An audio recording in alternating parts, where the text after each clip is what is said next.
برج میزان، آج تخلیقی صلاحیتوں میں اضافہ محسوس ہو سکتا ہے، محبت اور خوشی کے مواقع پیدا ہو سکتے ہیں، بچوں یا کسی عزیز سے خوشخبری بھی مل سکتی ہے، معاشی معاملات میں بہتری کے آثار ہیں، دل خوش اور مطمئن رہ سکتا ہے،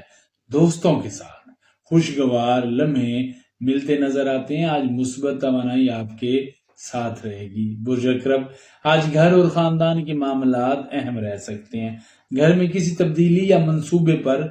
بحث ہو سکتی ہے، دل ماضی کی یادوں کی طرف جھکا رہے گا، معاشی معاملات میں سوچ سمجھ کر فیصلہ کریں، کسی عزیز کی مدد آپ کے کام آ سکتی ہے، شام کے وقت سکون مل سکتا ہے، آج جذبات پر قابو رکھنا بہتر ہوگا۔ برج قوس، آج رابطوں اور گفتگو کا دن ہو سکتا ہے، کوئی اہم پیغام یا خبر موصول ہو سکتی ہے، چھوٹا سفر ممکن ہے، ذہن میں نئے منصوبے بن سکتے ہیں، دوستوں سے ملاقات خوشی کی وجہ بنے گی، شام کے وقت کوئی اچھی خبر سننے کو مل سکتی ہے، آج جلد بازی سے بچیں، یہی بہتر ہے۔ برج جدی، آج مالی معاملات پر خاص توجہ ضروری ہے،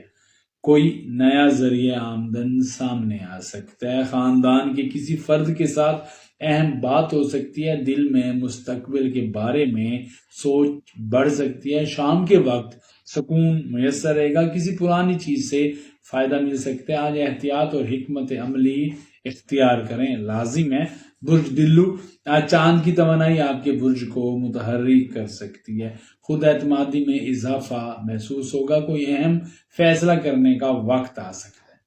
لوگ آپ کی بات کو توجہ سے سن سکتے ہیں، نیا موقع سامنے آ سکتا ہے، شام کے وقت خوشی کا احساس بڑھ سکتا ہے، آج اپنی صلاحیتوں پر اعتماد رکھیں۔ برج ہوت، چاند آپ کے برج میں ہے، تنہائی غور و فکر کا رجحان بڑھے گا، دل روحانیت کی طرف مائل ہو سکتا ہے، کسی راز یا پوشیدہ معاملے کا احساس ہو سکتا ہے، خواب یا وجدان اہم اشارہ دے سکتے ہیں، شام کے وقت سکون محسوس ہوگا، کوئی پرانا مسئلہ آہستہ آہستہ حل ہو سکتے ہیں، آج صبر اور دعا آپ کے لیے بہتر ہے۔